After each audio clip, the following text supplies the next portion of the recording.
Alhamdulillahilladzi anzala sakinata fi qulubil mu'minin liyazdadu imanan ma'a imanihim. Asyhadu an la ilaha illallah wahdahu la syarikalah wa asyhadu anna Muhammadan abduhu wa rasuluh. Amma ba'd. Hadirin ihwatu iman anu dimuliakeun ku Allah Subhanahu wa taala. Saparantos urang ngadares dua bab. Kahiji babul miyah, bab tentang macam-macam air dan juga penjelasan-penjelasannya. Kemudian bab tentang bejana, tentang perabotan. Kemudian kita masuk pada kesempatan kali ini ke bab yang ketiga pada kitab Toharoh, yaitu bab izalatin najasati wa bayaniha. Bab tentang menghilangkan najis dan penjelasannya. Maksudnya penjelasan tentang najis dan cara mensucikannya. Saya tulis di footnote nomor 1 bahwa najis itu menurut bahasa adalah benda atau barang yang dianggap jijik seperti darah, air kencing, atau berak. Adapun secara istilah adalah benda atau perkara yang dianggap jijik yang menghalangi sahnya sholat. Pada hadis yang pertama ini atau hadis ke-27 di kitab Bulughul Maram, An Anas bin Malikin radhiyallahu anhu qol, dari sahabat Anas bin Malik, semoga Allah meridhoi kepadanya, beliau berkata atau bercerita, su'ila Rasulullah sallallahu alaihi wasallam anil khamri. Rasulullah sallallahu alaihi wasallam ditanya mengenai tentang khamr. Maksudnya itu ba'da tahrimiha, setelah pengharamannya gitu. Jadi Bapak Ibu, pengharaman terkait minuman beralkohol gitu ya, arak atau khamr dalam bahasa Arab, bahasa Al-Qur'an, itu terjadi pada 3 fase.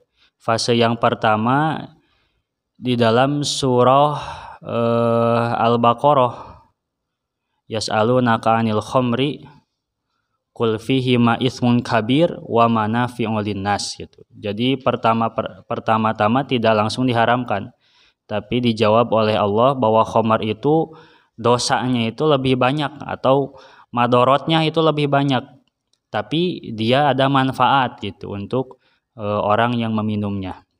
Belum diharamkan, sahabat masih ada yang meneguk minuman beralkohol gitu.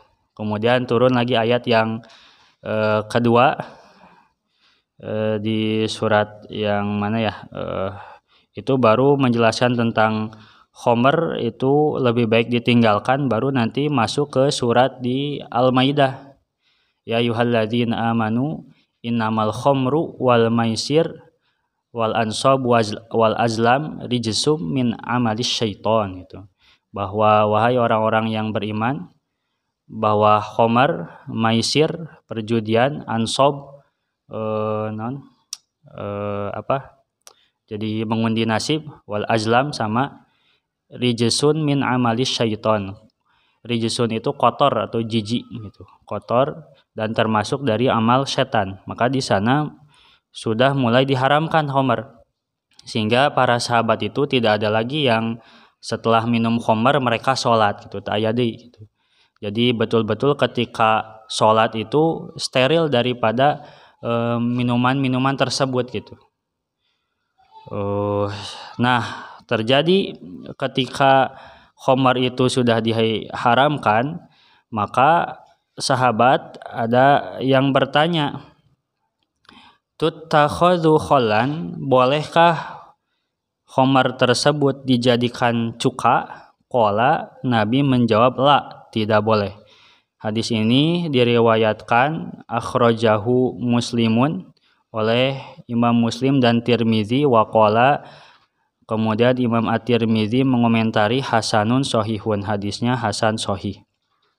Kalau di hadis yang lain itu ada dari riwayat yang diterima dari sahabat Abu Thalhah bahwa Abu Thalhah fa innaha lama hurimatil khamru, manakala khamar itu diharamkan, sa'ala Abu Thalhata an-Nabiyya sallallahu alaihi wasallam an khamrin indahu li aitam, bertanya kepada Nabi tentang khamar yang ada di rumahnya gitu, milik anak-anak yatim. Jadi budak yatim ge ngarinum tah zaman dulu karena belum diharamkan gitu. Hal yukhalliluha, apakah boleh si khamar tersebut dijadikan cuka?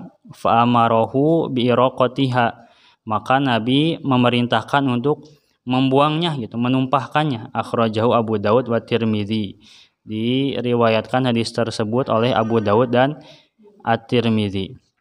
Nah, pada bab ini menjelaskan bahwa khamar itu ketika misalkan ini kan sudah haram, tidak bisa dimanfaatkan, boleh tidak dimanfaatkan menjadi cuka gitu.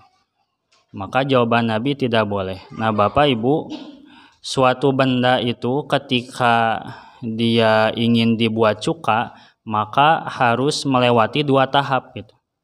Fermentasi alkohol sama fermentasi asetat gitu. Jadi pasti melewati dua tahap tersebut.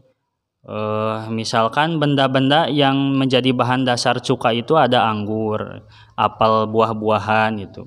Kemudian ada juga bir gitu. Jadi si khamar itu bisa dijadikan cuka karena pasti melewati dua tahap ini.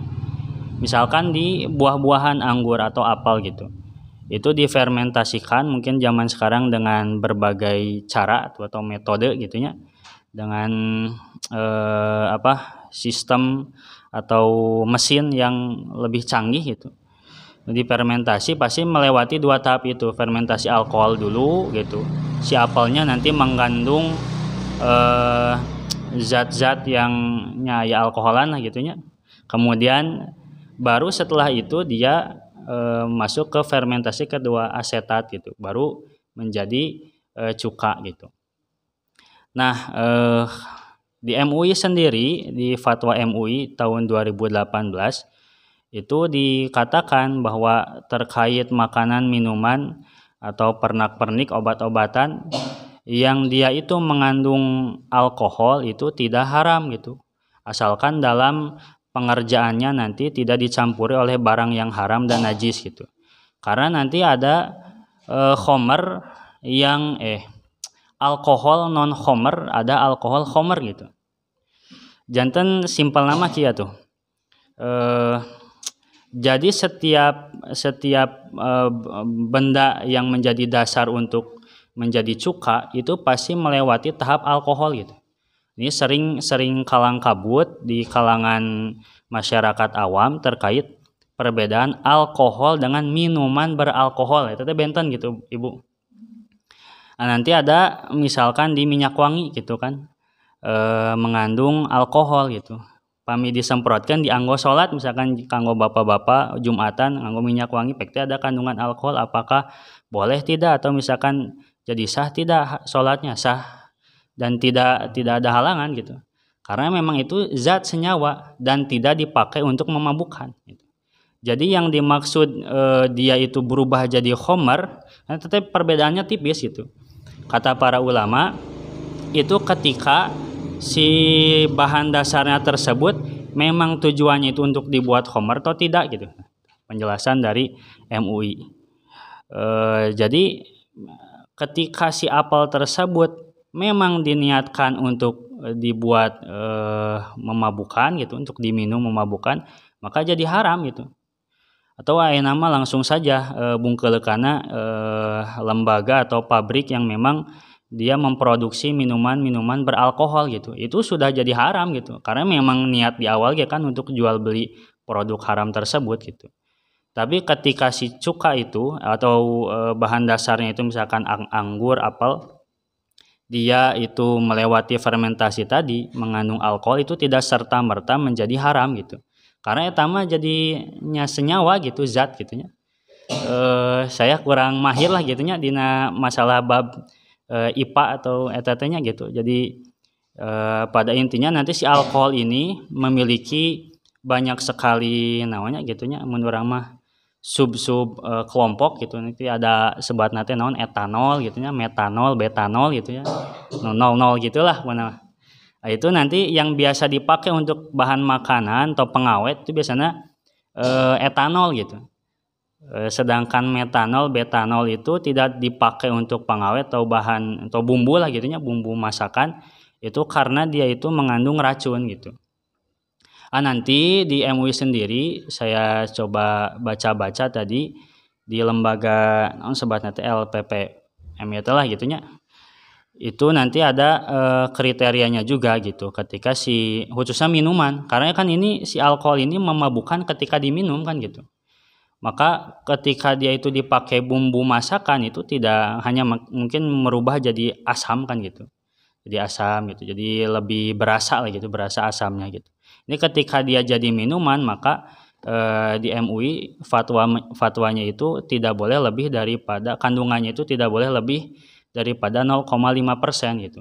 Jadi ketika lebih dari 0,5% si kandungan dalam minuman tersebut mengandung etanol, itu maka menjadi khamar gitu. Walaupun bagi kita itu harus hati-hati juga karena ada hadis Nabi yang menyatakan sedikit atau banyak ketika minuman itu muskirin gitu, memabukkan, maka itu khamar gitu. Tidak boleh diminum. Nah, jadi jelasnya jadi bahwa alkohol ini tidak serta-merta ketika disebut alkohol teh haram gitu ya. Karena itu hanya zat gitu, senyawa lah gitu, alkohol tersebut. Jadi jangan sampai disakompet daunkeun gitu, jadi dipukul rata. Karena nyata senyawa gitu alkohol tersebut. Bukan tidak serta-merta ketika disebut alkohol maka itu menjadi khamar. Karena nanti ada yang memang alkohol khamar, ada non khamar. Perbedaannya tipis saja gitu membedakannya. Kalau si alkohol itu untuk dibuat untuk minuman gitu, untuk mabuk-mabukan, tadinya jadi haram. Tapi ketika si alkohol tersebut dibuat bukan untuk memabukkan gitu, untuk obat-obatan atau misalkan memang si benda tersebut harus gitu, harus melewati fase fermentasi alkohol gitu. Maka tidak serta-merta itu jadi haram gitu, tergantung penggunaannya. Nah, yang dimaksud haram di sini oleh Nabi itu ketika si benda ini gitu, misalkan tadi anggur kemudian dia difermentasi jadi mengandung senyawa eta alkohol gitu. Nah, kemudian itu diperjualbelikan memang untuk mabuk-mabukan kan gitu. Untuk mabuk-mabukan, maka ketika dia sudah statusnya itu memang sudah tujuannya dipakai untuk hal-hal yang negatif tadi, maka tidak bisa dia dimanfaatkan untuk kemanfaatan yang positif eta gitu, yang dilarang oleh Nabi itu. Jadi ketika berubah jadi khamarnya. Kalau sebelum jadi khamar maka itu pada dasarnya halal gitu. Itu yang dilarang oleh Nabi. Makanya kan yang ditanya di sini ketika sudah jadi khamar anil khamri, bisa enggak dia buat jadi cuka gitu. Meureun jadi Abu Tolhah itu lebar gitu kan. Ini mungkin persediaan sudah beli banyak gitunya untuk musim dingin gitu karena untuk menghangatkan badan. Tapi ternyata diharamkan kan gitu, tiba-tiba haram gitu. Wayahna kudu taat kan gitu.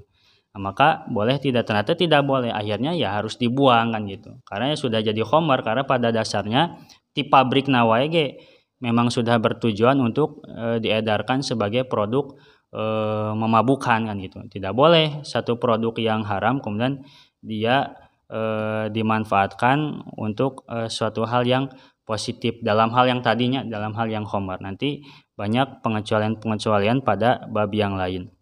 Nah, makanya pokoknya mah khamar itu pasti mengandung alkohol gitu. Tapi tidak setiap alkohol itu mengandung khamar gitu nya. gitu. Kaidah berpikirnya.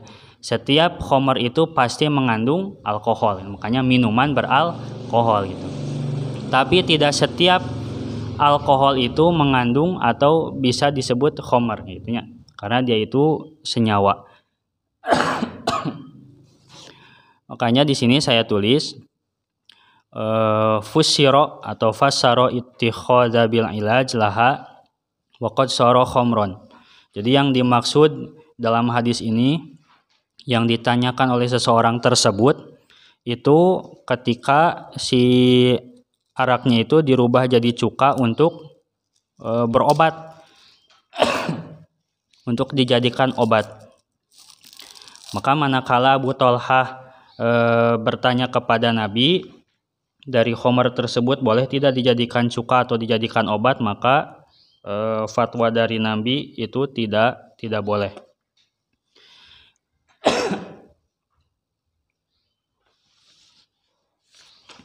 Tetapi di kitab ini di Subulus Salam dijelaskan wa'lam anna lil ulama'i fi khalil khamri salasata aqwal.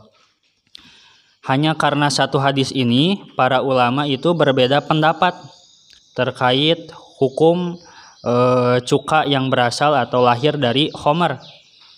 Al-awalu yang pertama annahu idza takhallala al-khamru bi ghairi qasdin halla khalluha.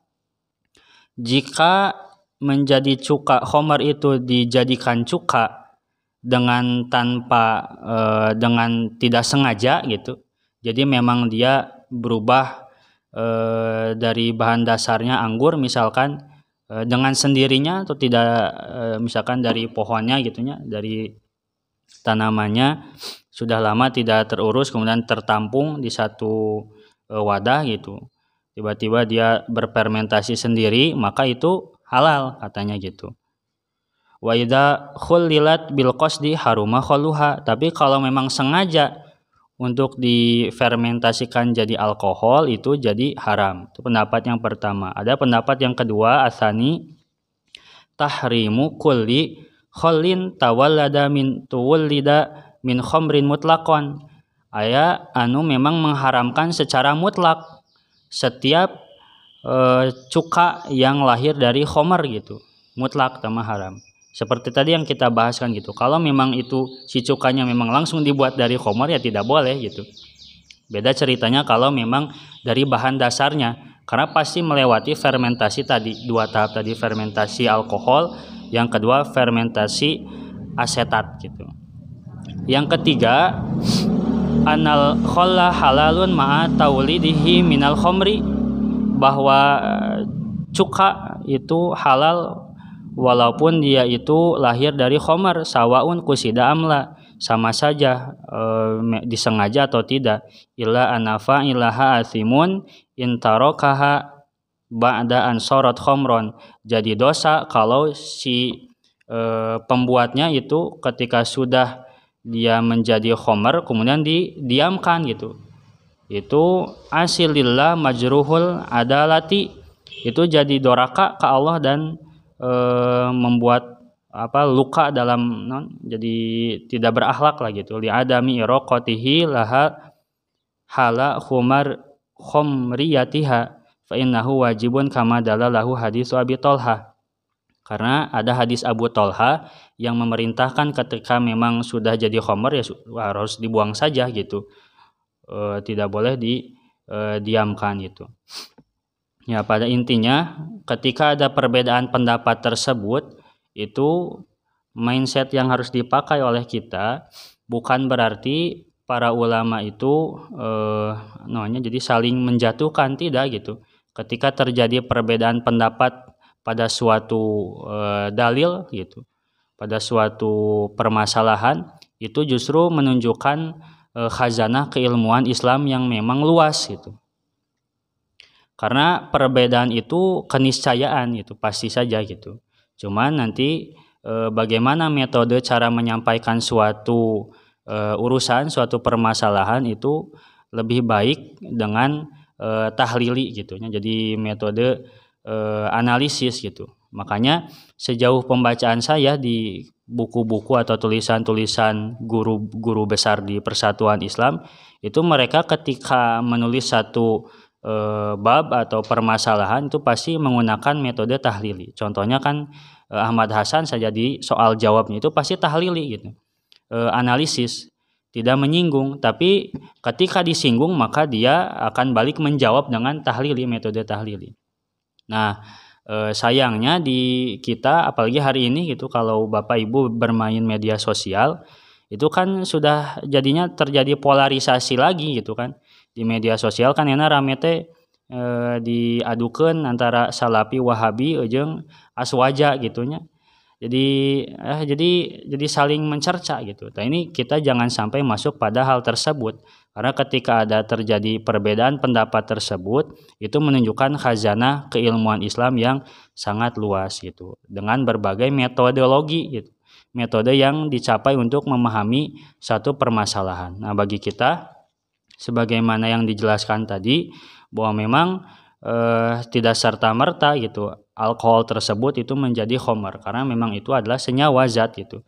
Yang diharamkan di hadis Nabi tersebut itu ketika sudah jadi khamar kemudian pengen dimanfaatkan untuk jadi cuka gitu. Itu tidak boleh kecuali dari bahan dasarnya saja langsung itu. Misalkan khamar tersebut apa bahan dasarnya? Buah-buahan apel atau anggur. Nah, maka dari anggurnya saja difermentasi. Tapi mungkin di zaman dulu kenapa ditanyakan seperti demikian? Karena belum ada satu mekanisme yang membuat lebih cepat fermentasinya gitu. Tidak seperti zaman sekarang gitunya. Hari di kita sekarang mah itu tidak perlu khawatir mungkin ya. Karena banyak merek-merek cuka gitu yang bertebaran di warung-warung gitu dan ekonomis itu dapat dibeli gitu. Berbeda dengan zaman dulu gitu.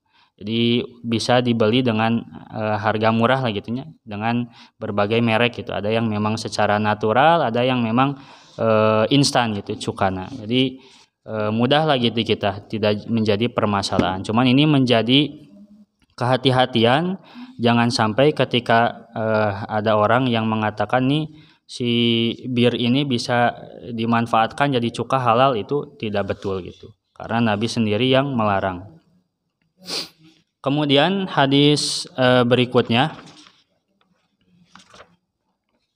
wa anhu qala, darinya masih dari Anas bin Malik bercerita lama kana yaumu Khaybar, manakala pada hari Khaybar, peperangan Khaybar, amara Rasulullah sallallahu alaihi wasallam Aba Tolhata, Rasulullah sallallahu alaihi wasallam menyuruh memerintahkan kepada Abu Tolhah.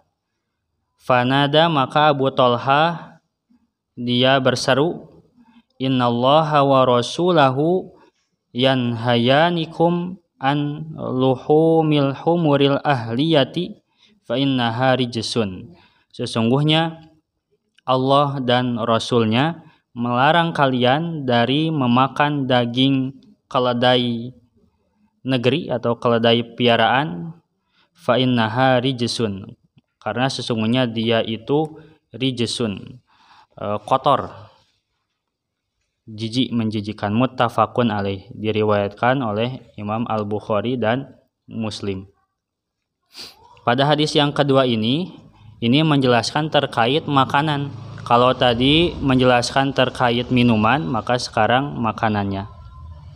Makanan yang diharamkan di sini adalah keledai yang jinak. Walaupun nanti Bapak Ibu dalam Al-Quran itu makanan yang halal itu hurrimat alaikumul maitatu, kahiji bangkai, wadamu darah, walah mal khinzir, daging babi, wama uhilla li ghairillahi bih, dan hewan yang memang disembelih bukan karena Allah atau disajikan untuk untuk berhala-berhala.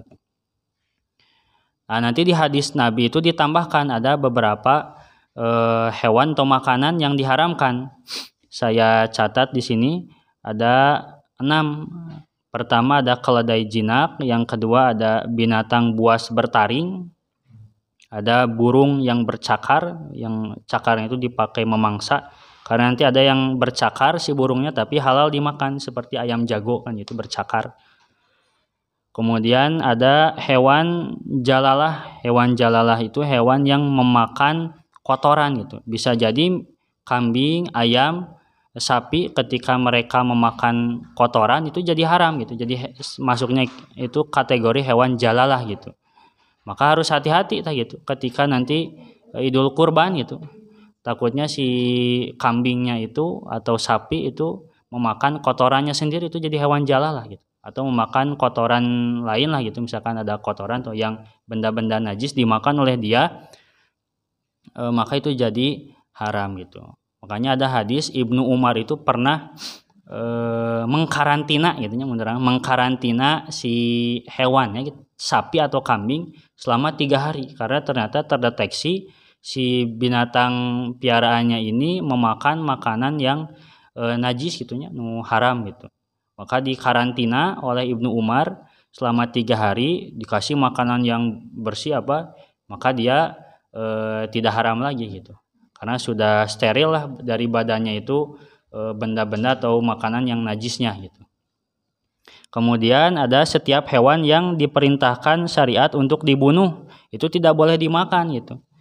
Seperti di dalam hadis terkait haji, nanti ada ketika haji itu ada binatang-binatang yang tidak boleh dibunuh.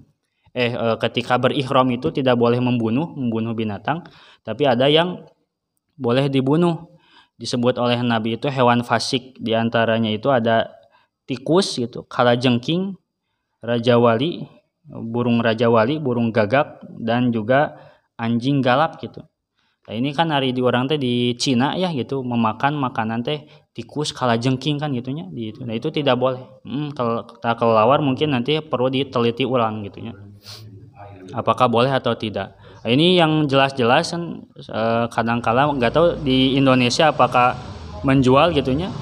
Tapi pami di pedalaman mah saya suka lihat-lihat video di YouTube, di dokumenter gitu. Kadang memakan anak tikus gitu ya untuk pengobatan gitu. Itu perlu diteliti ulang apakah itu boleh atau tidak. Tapi Nabi memerintahkan untuk membunuh gitu hewan-hewan tersebut, disebut hewan fasik gitu. Perlu penelitian ulang gitu.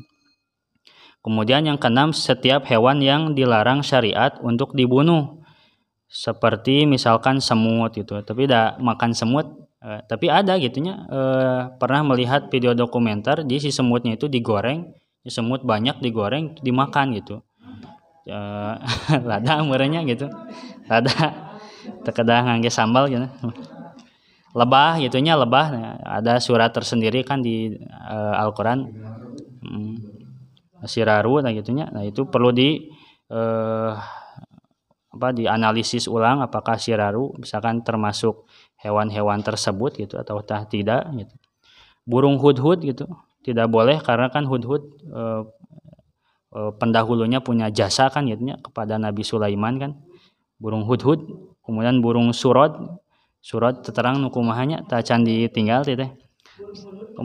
Ya hudhud ada di daerah Syam lah gitu, daerah Lebanon gitulah, Suriah. Ada pernah dilihat di si burung nate mirip namanya burung nate kecil lah gitu, kecil ciga mun di urang mah seperti burung piit lah gitu.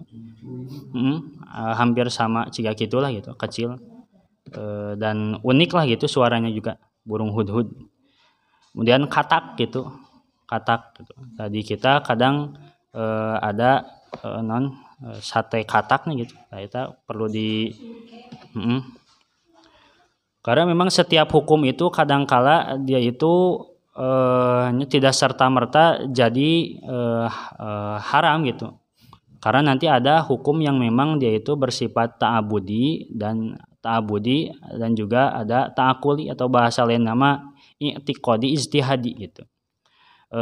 Ta'abudi itu memang si hukumnya itu turun dan memang tidak beralasan gitu. Pokoknya gitu seperti misalkan sholat subuh gitu harus 2 rakaat gitu dan harus pada waktu pada saat terbit fajar kan gitu. Bisa tidak sholat subuh misalkan digeser ke isya gitu, jadi subuh tadinya gitu, nanti tidak bisa gitu. Apa alasannya subuhnya? Pokoknya gitu nah itu ta'abudi gitu dari sananya gitu, dari Al-Qur'an, dari Allahnya gitu. Kalau ta'akuli atau ijtihadi itu memang ijtihad gitu, dan memang bisa diketahui sebab dan akibatnya gitu, alasannya itu terjadi hal tersebut.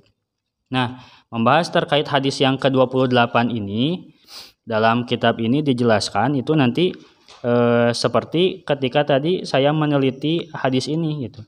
Apakah Nabi itu betul-betul ta'abudi, melarang untuk tidak memakan keledai piaraan? Ahliyah itu kalau bahasa kita mah domestik lah gitu, keledai kampung. Nah, nanti dijelaskan para ulama kenapa Nabi memakai diksi humuril ahliyah itu untuk membedakan dengan humuril wahsyiyah gitu. Jadi pami ahliyah mah yang dipiara gitu, seperti keledai itu di dalam Al-Qur'an di surat An-Nahl, wal khayla wal bigola wal hamira litarkabuha wazinah gitu. Ada khayl keledai, bigol teh campuran antara eta kuda dan keledai jadi bigol, dan wal hamir kuda, litar kabuha wazina fungsinya itu sebagai kendaraan dan sebagai perhiasan gitu. Itu boleh untuk ditumpangi kan itu. Padahal keledai tersebut itu haram kan dimakan, tapi tidak serta-merta haram untuk disentuh atau ditunggangi gitu. Seperti yang pernah saya singgung di beberapa pertemuan yang lalu, bahwa setiap yang najis itu pasti haram gitu, tapi tidak setiap yang haram itu najis gitunya. Misalkan seperti yang haram daging babi gitu, haram untuk dimakan kan gitu, tapi ketika kita menyentuhnya haram tidak, jadi najis tidak gitu. Apakah harus cuci tangan atau tidak itu masalah lain gitu. Ketika jijik ya cuci tangan gitu, atau kaambe bau anu jadi bau gitu kan. Tengboro daging babi lah gitunya, daging sapi wae mun nempel kan bau, pasti cuci tangan gitu. Tidak serta-merta yang haram itu jadi najis gitu. Tapi setiap yang najis itu pasti haram gitu. Misalkan seperti punten mohon maaf, air kencing kan gitunya. Itu najis kan gitu, tidak boleh diminum gitu. Sedangkan kan nanti kalau kasusnya di India mah kan ada jadi untuk pengobatan gitu. Nah, tetap tidak boleh kan gitu. Karena haraman gitu. Najis gitu, jadi haram gitu. Tapi tidak serta-merta yang haram itu najis. Sudah pasti hukumnya itu haram gitu. Cuman tidak berarti dia itu najis ketika dipegang atau ketika dipakai gitu. Nah, kalau dari di sini ada hadis-hadis yang lain yang menjelaskan, makanya di belakang saya coba tulis asbabul wurudnya, karena saya pribadi menempuh studi di pesantren dan juga di kampus, saya sangat senang ketika memahami suatu permasalahan itu ditanggapi secara holistik gitu. Jadi secara luas gitu. Jadi tidak serta-merta ketika kita membaca suatu teks itu disimpulkan demikian gitu. Tapi pasti memiliki sebab akibat dan juga korelasi dengan teks-teks yang lain gitu. Makanya ada di nomor 6 di asbabul wurudnya itu diceritakan kan itu terjadi di perang Khaybar.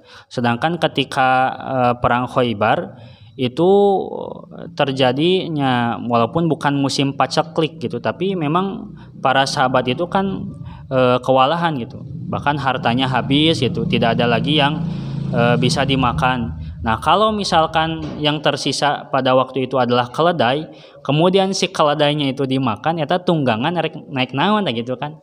Jadi makanya Nabi melarangnya. Kalau misalkan hadis ini ta'akuli gitu, bukan ta'abudi. Kemudian ada juga hadis dari Anas dalam Sahih Bukhari bahwa seseorang mendatangi Rasulullah lalu berkata, keledai telah dimakan gitu. Ini pada hari Khaybar, pada peperangan Khaybar, perang antara Rasul kaum muslimin dengan Yahudi. Kemudian datang yang lain, datang dinu lain, keledai telah dimakan. Datang lagi yang lain, mungkin karena sudah banyak keledai yang dipotong gitu. Maka orang yang datang ketiga bilang, Rasul cenah keledai teh bisa jadi musnah cenah ieu mah. Keledai telah musnah gitu. Bisa jadi musnah kalau misalkan dimakan. Maka Rasulullah menyuruh seseorang menyeru seperti pada hadis ini, innallaha wa rasulahu yanhanikum an luhumil humuril ahillah fa innaha rijsun. Maka ketika para sahabat mendengar eta mah banyak para sahabat atau ibu-ibu yang sedang ngagodog gitunya, ngagodog daging keledai itu ketika mendengar seruan dari Nabi bahwa keledai itu haram dimakan, langsung ditumpahkan gitu. Padahal si airnya itu sedang mendidih gitu. Itu saking hikmahnya, saking taatnya gitu kepada perintah Allah dan Rasulnya gitu. Nah, kalau melihat dari asbabul wurud tersebut dan juga pendapat atau ungkapan dari Ibnu Abbas itu. Ibnu Abbas sendiri ketika ditanya ini keledai haram atau tidak, dia menjawab la adri, aku tidak tahu. Anuhiya anha min ajlin annaha kanat hamulatan nasi au hurimat gitu. Apakah dilarang makan daging keledai tersebut sebabnya itu karena memang dia mengangkut manusia atau memang diharamkan gitu. Ini ada di kitab Sahih Bukhari gitu. Jadi kan kararuat gitu hadis-hadisnya itu. Maka para ulama menjawab itu bahwa pendapat yang dilontarkan oleh Ibnu Abbas itu dha'fun gitu, lemah gitu. Hadzal qaul li anal asla fin nahyi at-tahrimu. Karena pada asalnya, pada dasarnya, pada pokoknya pelarangan itu pasti menunjukkan keharaman kan gitu. Wa in jahilna illatahu, meskipun kita tidak mengetahui sebab akibatnya kan gitu. Dilarang makan babi kunaon, apakah karena ada cacing pitanya cenah kan gitu atau bukan gitu. Ya pokoknya mah haram gitu. Karena itu ta'abudi sifatnya gitu. Misalkan haram memakan darah kan gitu. Apakah karena misalkan darah itu hanyir atau ketika hanyirnya hilang jadi halal? Nah, tidak gitu, tetap saja haram gitu statusnya karena memang itu ta'abudi gitu. Sudah dari sananya seperti itu, mau diketahui alasannya sebabnya atau tidak, itu kalau penunjukan larangan pasti haram gitu.